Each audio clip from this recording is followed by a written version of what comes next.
July 17, 1944. 6:23 p.m. Wolfschanz, the Wolf's Lair, Hitler's Eastern Front military headquarters hidden in the forests of East Prussia. The air inside the conference room carried the scent of damp concrete mixed with cigarette smoke, and the musty odor of maps that had been handled by countless officers over countless briefings. Adolf Hitler stood hunched over a large table displaying topographic maps of Normandy, his right hand trembling slightly, a symptom of what his physicians attributed to stress, but which was actually advancing Parkinson's disease, as he traced defensive lines with a thick blue pencil. Field Marshal Wilhelm Cadel and General Alfred Jodl stood at attention nearby, waiting for the Führer to finish his annotations before speaking.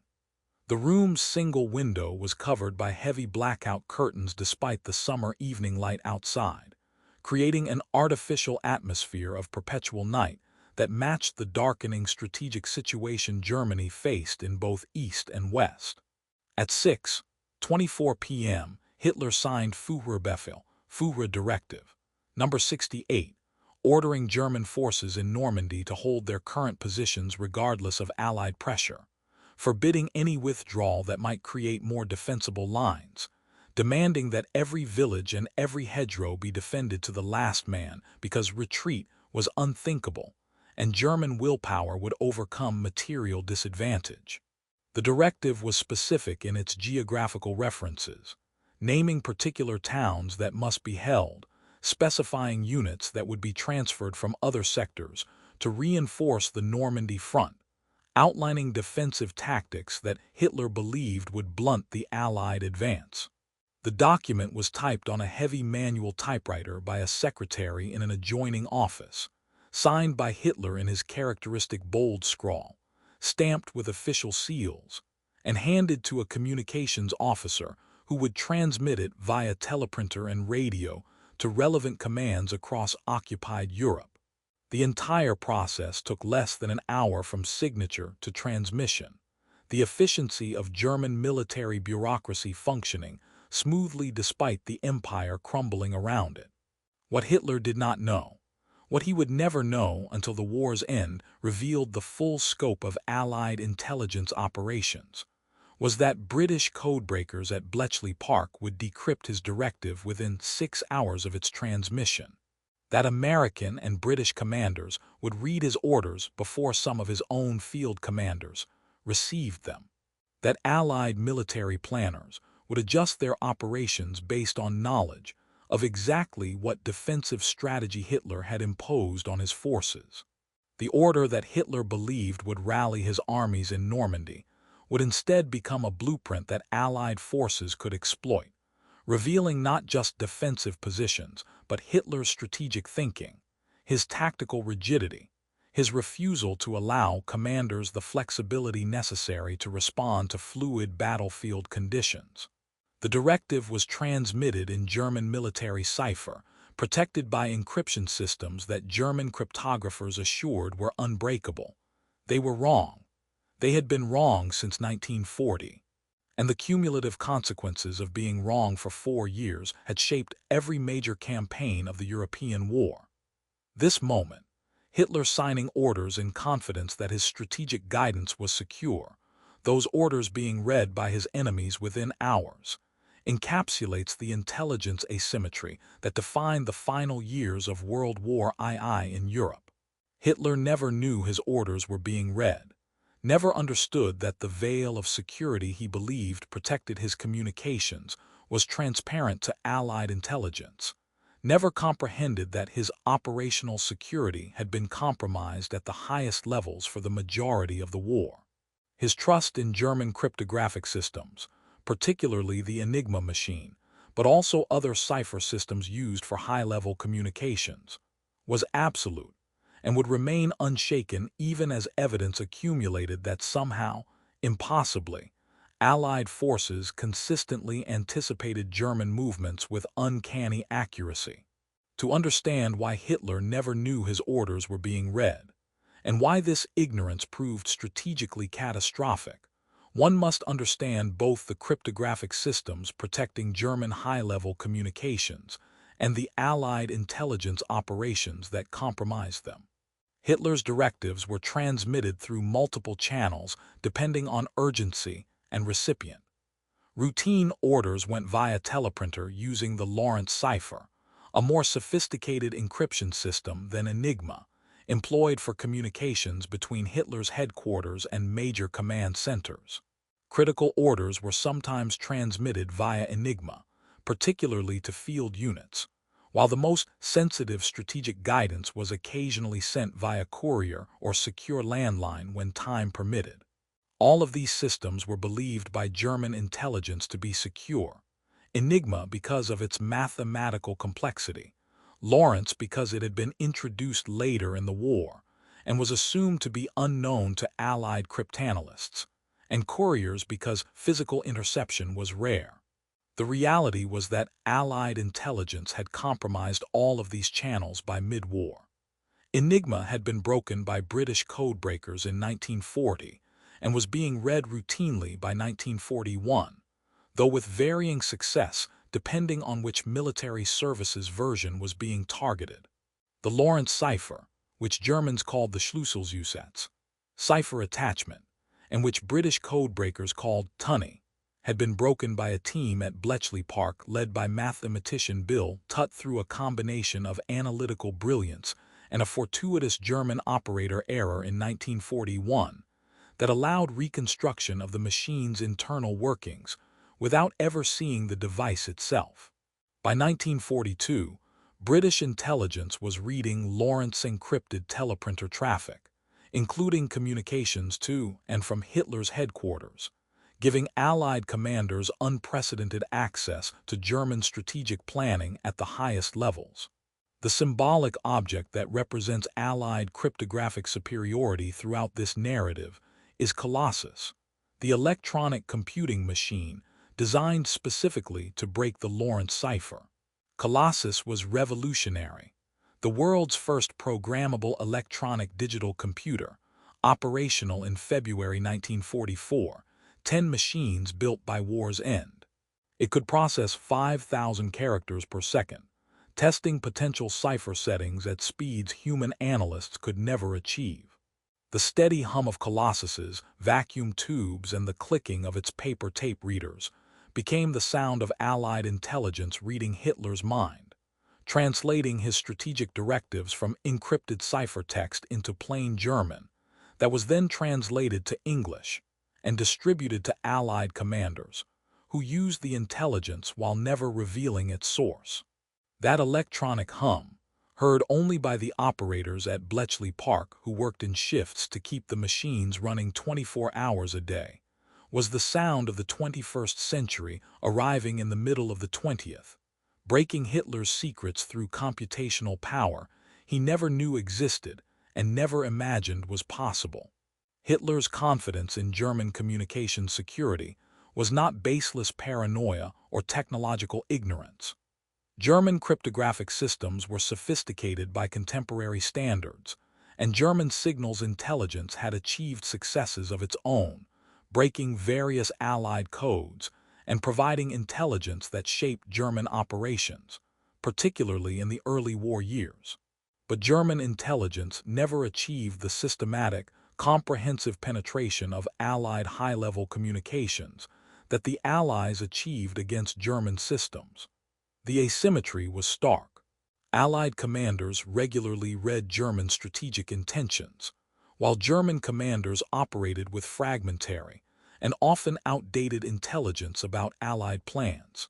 This imbalance affected every aspect of the war's conduct, from tactical engagements to strategic planning, creating conditions where German forces often fought skilled defensive battles while being systematically outmaneuvered at operational levels, because their enemies knew what they would do before they did it. The emotional contrast between Hitler's perception and reality was profound. Hitler believed he was directing military operations from a position of secure communications and strategic clarity. His directives were detailed and specific, reflecting his increasing tendency to micromanage military operations as the war progressed and his trust in professional military officers eroded. He specified which units should be deployed where, which towns must be held regardless of cost, which offensives should be launched, and when. These orders reflected his assessment of strategic priorities, his understanding of military capabilities, and his political requirements. Hitler saw himself as a strategic genius whose vision transcended the limited perspectives of his generals, whose willpower could compensate for material disadvantages, whose directives would guide Germany to ultimate victory if only his subordinates would execute them with sufficient determination. The reality experienced by Allied commanders was entirely different. When Hitler issued a directive, Allied intelligence intercepted it, decrypted it, translated it, and distributed it to relevant commanders within hours. American, British, and Soviet commanders, though Soviets received selected intelligence rather than complete access, could read Hitler's orders and adjust their own plans accordingly. If Hitler ordered reinforcements moved from one sector to another, Allied forces knew and could exploit the temporary weakness in the depleted sector. If Hitler mandated that a particular town be held at all costs, Allied forces knew they faced rigid defense and could plan assaults that bypassed the strongpoint or brought overwhelming force to bear. If Hitler imposed strategic objectives that his field commanders considered unrealistic, Allied intelligence read the resulting disagreements in subsequent communications and understood the friction within German command structure. This intelligence advantage shaped Allied operations in ways both obvious and subtle. The obvious impacts included tactical adjustments based on knowledge of German dispositions and intentions. The subtle impacts included understanding Hitler's psychology, his decision-making patterns, his strategic priorities, his relationship with his generals. Allied commanders learned from intercepted communications that Hitler distrusted his professional military officers, that he frequently overrode their recommendations, that he imposed rigid defensive doctrines that prevented flexible response to battlefield developments. This knowledge informed Allied strategy at the highest levels, shaping decisions about where to attack, how to exploit breakthroughs, and how to apply pressure in ways that would create dilemmas Hitler's rigid command style could not resolve effectively. The historical evidence of this intelligence advantage is extensive, drawn from multiple sources including decrypted messages preserved in Allied intelligence archives, post-war memoirs of participants once secrecy restrictions lifted, and German military records that show operations anticipated by Allied forces with suspicious accuracy. The TICOM documents captured German cryptographic materials and interrogations of German signals intelligence personnel after the war, revealed that German intelligence never suspected that their highest-level ciphers had been broken, that they investigated lower-level compromises, but never considered that Lawrence was insecure, and that their confidence in the system remained absolute despite operational evidence that Allied forces consistently demonstrated foreknowledge of German plans. Specific examples illuminate the advantage's scope and impact. In June 1944, as Allied forces established their beachhead in Normandy, Hitler issued directives ordering counterattacks that would drive the invaders back into the sea. These directives were intercepted and decrypted, giving Allied commanders advance warning of where German armored forces would concentrate and when attacks would be launched. Allied air forces could position to strike German armor as it moved into attack positions. Allied ground forces could prepare defenses optimized for the specific threats they knew they would face. The result was that German counterattacks, often conducted with considerable tactical skill and determination, failed repeatedly because Allied forces were never surprised, always prepared, and could concentrate defensive resources at the exact points where German attacks would hit hardest. In July 1944, after the failed assassination attempt against Hitler by German military officers, Hitler's orders tightening security and purging suspected conspirators were intercepted and read by Allied intelligence. This gave Allied commanders insight into the chaos within German command structure, the extent of opposition to Hitler among his own officers, and the likelihood that internal dissension would further degrade German military effectiveness. Churchill commented privately that the intercepted communications regarding the assassination aftermath provided some of the most valuable intelligence of the war, revealing the fragility of Hitler's control and the degree to which German military leadership was fractured. In August 1944, as Allied forces broke out of Normandy and swept across France, Hitler issued directives forbidding withdrawal and demanding that German forces hold positions that were tactically indefensible. These directives were read by Allied commanders, who understood that German forces would not retreat flexibly, but would instead remain in positions where they could be encircled and destroyed. The Falaise Pocket, where tens of thousands of German troops were trapped and annihilated, resulted partly from Hitler's orders prohibiting retreat. Orders that Allied commanders had read and understood would keep German forces in place long enough for Allied pincers to close around them. The transformation in Allied military capability, enabled by signals intelligence, extended beyond tactical advantage to affect strategic decision-making at the highest levels. Allied leaders, Roosevelt, Churchill, and their military chiefs, received regular intelligence briefings based on decrypted German communications. These briefings, disguised in their origins to prevent any hint that codes were broken, informed critical decisions about resource allocation, invasion timing, diplomatic strategy, and post-war planning. The intelligence was not perfect. There were gaps, misinterpretations, and messages that could not be decrypted in time to be operationally useful, but it provided a strategic intelligence picture unprecedented in military history. Churchill was particularly conscious of the intelligence advantage and the necessity of protecting its source. He established strict protocols governing how ultra-intelligence, the code word for signals intelligence derived from broken German codes, could be used. Commanders receiving ultra were forbidden from taking action based solely on it if such action would reveal to Germans that their communications were compromised. Instead, cover stories were required. Reconnaissance flights must be flown before acting on intelligence about enemy positions. Agent reports must be fabricated to explain how information was obtained. Captured documents must be cited as intelligence sources. These measures preserved the secret throughout the war, preventing German intelligence from recognizing that their most secure communication systems had been penetrated. Hitler's ignorance of this compromise shaped his strategic thinking in ways that compounded German difficulties.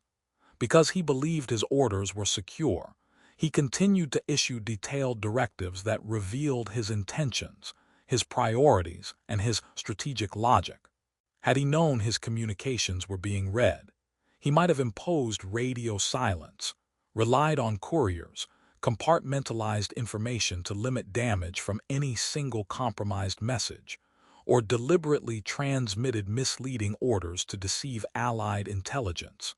Instead, he transmitted freely, confident in German cryptographic security, giving Allied commanders a window into his thinking that persisted until the war's end.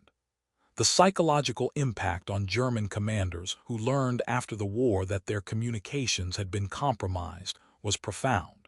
Field Marshal Wilhelm Keitel, Hitler's chief of staff at OKW, Oberkommando der Wehrmacht, expressed shock during post-war interrogations that Enigma had been broken and that even the supposedly secure Lawrence cipher had been compromised. He initially refused to believe it, arguing that German cryptographic experts had assured the system's security throughout the war. When shown examples of decrypted German messages, including some he had personally transmitted, Keitel reportedly fell silent for several minutes before acknowledging that German forces had fought the entire war with an intelligence disadvantage they had not known existed and could never have compensated for once it was exploited systematically. The recurring hum of Colossus machines processing Lawrence encrypted teleprinter traffic at Bletchley Park represented more than just Allied technological advantage. It represented a fundamental difference in approach to complex problems. German cryptographers had designed the Lawrence cipher mathematically, creating a system they believed was theoretically unbreakable. They were correct in their mathematical analysis. The cipher was extremely secure against traditional cryptanalytic methods.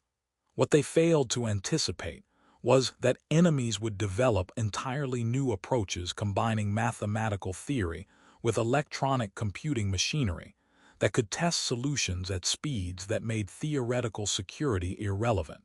The Colossus machines were purpose-built to attack Lawrence, designed by engineers who understood the problem cryptanalysts were trying to solve, and who created tools optimized for that specific purpose. This pattern, Germans developing sophisticated systems based on sound theory, Allies developing practical tools to systematically attack those systems at scale, repeated across multiple domains. German Enigma was mathematically complex. British bomb machines attacked it mechanically. German Lawrence was theoretically secure. British Colossus machines broke it electronically. German operational security relied on communications discipline. Allied intelligence exploited human errors that discipline could reduce, but never eliminate. The asymmetry was not primarily about intelligence or creativity. German cryptographers and engineers were highly capable, but about organizational approach and resource allocation. Allies treated signals intelligence as a critical war-winning capability, deserving massive investment of resources and talent. Germans treated it as a supporting function, important but not central to their operational concept. By late 1944, as Germany faced invasions from east and west, and its military situation deteriorated beyond recovery, Hitler's orders increasingly reflected desperation rather than realistic assessment of capabilities. He demanded counteroffensives that exhausted forces had no capacity to conduct. He forbade withdrawals that would have saved troops for more defensible positions. He ordered cities held as fortresses when defending them, guaranteed their destruction and the deaths of their defenders. All of these orders were transmitted via encrypted communications that Hitler continued to trust absolutely. And all of them were read by Allied intelligence, allowing Allied commanders to understand that German strategy was increasingly detached from military reality, that Hitler's interventions were preventing his commanders from conducting rational operations, and that internal dysfunction within German command structure was accelerating collapse. The Battle of the Bulge in December 1944, Germany's last major offensive in the West, demonstrated both the persistence of Hitler's strategic ambition and the limits of Allied signals intelligence. Hitler planned the offensive in unusual secrecy, minimizing radio communications and relying heavily on couriers to maintain surprise. The attack achieved tactical surprise initially, catching Allied forces unprepared and creating a dangerous salient in American lines. But operational surprise was incomplete. Allied intelligence had detected the buildup of German forces through various means including aerial reconnaissance, prisoner interrogations, and pattern analysis of reduced radio traffic that suggested something was being concealed. While specific timing and objectives remained uncertain, Allied commanders knew an offensive was coming. Once the battle began, German forces reverted to normal communications procedures, and Allied intelligence resumed reading German operational traffic, providing intelligence on German intentions and capabilities that shaped Allied response to the crisis. Hitler's final orders in April 1945, as Soviet forces closed on Berlin and American and British forces advanced across Germany, were increasingly disconnected from reality. He ordered non-existent armies to relieve Berlin, commanded divisions that had been destroyed weeks earlier to counterattack, and issued directives for resistance that his remaining forces lacked the strength or will to execute.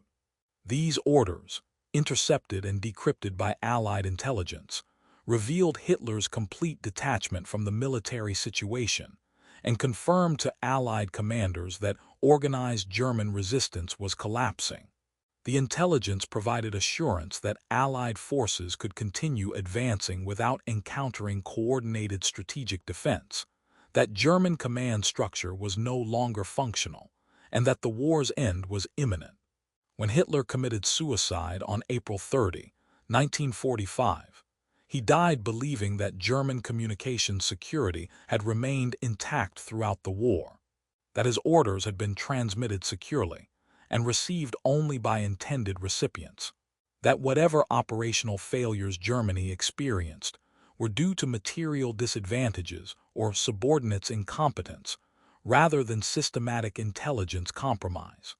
This ignorance persisted until his final hours, a testament to the success of Allied operational security in protecting the sources of their intelligence and to German organizational failure in investigating potential compromises systematically.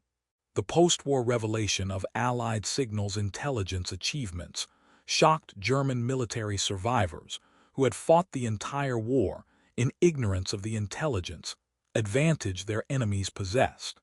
During the Nuremberg trials and subsequent interrogations, German officers learned that Allied commanders had regularly read Hitler's directives, that operational plans transmitted by encrypted communications had been known to Allied intelligence before execution, and that the security they had trusted absolutely had been illusory. Field Marshal Gerd von Rundstedt, commander of German forces in the West, stated during interrogation that learning of the intelligence compromise explained numerous battlefield experiences that had seemed inexplicable at the time. Allied forces positioned perfectly to counter German attacks, Allied offensives striking at sectors where German defenses were weakest, Allied responses that seemed impossibly timely and accurate. The intelligence advantage, he acknowledged, had been decisive, making it nearly impossible for German forces to achieve operational surprise and allowing Allied forces to concentrate resources optimally because they understood German intentions. The broader strategic implications of Hitler never knowing his orders were being read extended beyond tactical advantages in individual battles. Allied intelligence provided knowledge of German industrial production, fuel stocks, transportation capabilities, and logistics limitations through intercepted communications discussing these subjects. This economic intelligence informed Allied strategic bombing targeting, showing which industries were bottlenecks in German war production, which facilities were critical to sustaining operations, which transportation nodes would create maximum disruption if destroyed. The bombing campaign's evolution toward oil production and transportation infrastructure in 1944 reflected intelligence derived partly from decrypted German communications, revealing how critical these systems were to sustaining military operations. Allied diplomatic strategy also benefited from signals intelligence. German communications with neutral nations, Axis partners, and occupied territories were intercepted and decrypted, providing insights into diplomatic negotiations, political pressures on neutral governments, and internal conflicts within the Axis alliance. This intelligence informed Allied diplomatic initiatives and helped predict how neutral nations would respond to Allied pressure. The knowledge shaped Allied strategy in theaters from the Balkans to Turkey to Latin America, allowing Allied diplomats to operate with information about German positions and intentions that gave them significant advantages in negotiations. The intelligence extended to understanding Hitler personally, his mental state, his strategic thinking, his relationship with subordinates, his decision-making process. Intercepted communications revealed Hitler's increasing tendency to micromanage military operations, his distrust of professional officers, his unwillingness to acknowledge that situations were hopeless when acknowledgement would require retreat or surrender. Allied psychological profiles of Hitler, developed by intelligence analysts, incorporated insights from signals intelligence that could only have come from reading communications, where Hitler's thoughts and directives were expressed directly.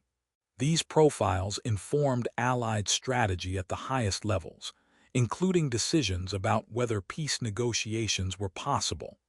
They concluded they were not as long as Hitler remained in power, and what post-war policies would be necessary to prevent resurgence of German militarism. The Colossus machines that symbolize Allied cryptographic success continued operating through the war's end, their vacuum tubes humming as they processed the final German communications transmitted as the Reich collapsed. By May 1945, German military communications were sporadic and increasingly desperate, but Colossus continued breaking what traffic existed, providing Allied commanders with intelligence on the final dispositions of German forces, the locations of Nazi leadership trying to escape, and the emergence of German units willing to surrender. The machines represented not just technological achievement but organizational commitment to intelligence as a war-winning capability, the willingness to invest enormous resources in activities whose results were invisible to the public but decisive in their strategic impact. The epilogue to the story of Hitler never knowing his orders were being read is bittersweet. Allied signals intelligence shortened the war, saving countless lives by enabling more effective military operations and strategic decisions. The intelligence advantage contributed to victories that might have been delayed or more costly without it. But the secrecy surrounding the achievement meant that the codebreakers themselves received little recognition during their lifetimes, that their contribution to victory remained classified for decades after the war, and that millions died in a conflict that might have ended sooner if Germany had understood the futility of continued resistance against enemies who read their most secret communications. The cryptanalysts at Bletchley Park knew they were making history, but they could not discuss it publicly until the 1970s, when official secrecy surrounding Ultra was finally lifted. For Hitler, dying in his bunker beneath the Reich Chancellery as Soviet artillery pulverized Berlin above him, the intelligence dimension of his defeat remained invisible. He understood material disadvantages. Germany's production could not match Allied industrial output. German technology had not produced the wonder weapons that propaganda promised. German forces were outnumbered and outmatched. But he never understood that his enemies could read his mind through his own orders, that his strategic directives became Allied intelligence even as his own commanders received them, that the security he trusted absolutely was compromised comprehensively. This ignorance was perhaps merciful, sparing him the knowledge that his communications had betrayed his forces throughout the war. But it also prevented recognition that might have led to different decisions, to earlier acknowledgement of defeat, to policies that might have shortened the war and reduced its terrible cost.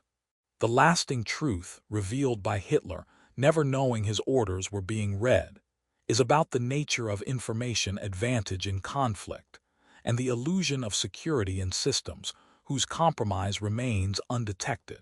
Hitler trusted German cryptographic systems because expert analysis said they were secure, because no evidence of compromise emerged, because alternative explanations existed for operational failures that might have suggested intelligence leaks. This trust was reasonable given available information, but catastrophically wrong in reality. The lesson extends beyond wartime cryptography to any system whose security depends on the assumption that certain types of attack are impossible. If defenders cannot imagine how their systems might be compromised, they cannot detect compromise when it occurs, and the longer compromise remains undetected, the more dependent they become on systems that have already failed them. The Colossus machines that broke Hitler's most secure cipher communications represented a future that Hitler could not envision, a future where electronic computing would solve problems that seemed impossibly complex through manual calculation, where machines would outperform human intellect in specialized domains, where speed and systematization would overcome theoretical security through sheer processing power. The vacuum tubes humming in the Colossus racks at Bletchley Park were the sound of that future arriving decades early, brought into existence by necessity and urgency, designed and built by people who understood that winning the war required capabilities that did not yet exist, and who created those capabilities through focused effort and unprecedented collaboration between mathematicians and engineers. Hitler never knew his orders were being read, never understood that his directives became Allied intelligence, never comprehended that his trust in communication security was betrayed by systems compromise. He could not detect an organizational failures he would not acknowledge. He died believing many things that were false, and this particular false belief, that his secrets remained secret, was among the most consequential. It shaped his conduct of the war, his strategic decisions, his operational directives, all executed with confidence that information reached only intended recipients, when in reality his enemies read everything that mattered. The intelligence asymmetry was invisible to him, undetectable within his framework of understanding, yet it shaped every major operation of the war's final years and contributed decisively to the outcome he feared, but never fully accepted even in his final hours. The electronic hum of Colossus breaking his cipher was a sound Hitler never heard, transmitted across impossible distance by the very technology that defeated him. A mechanical voice that read his thoughts without his knowledge and translated them into intelligence his enemies used to destroy the empire he built, and the legacy he imagined would last 1,000 years. That hum, heard only by the operators who maintained the machines and understood their purpose, was the sound of hidden history being written, of victory achieved through means that would remain secret for decades, of intelligence work that shaped warfare's outcome while remaining invisible to those it defeated. It was the sound of Hitler's orders being read by the enemies he underestimated, transformed from supposed secrets into Allied knowledge, turned from strategic guidance into strategic vulnerability, all without Hitler ever knowing, ever suspecting, ever understanding that his voice, transmitted in cipher he trusted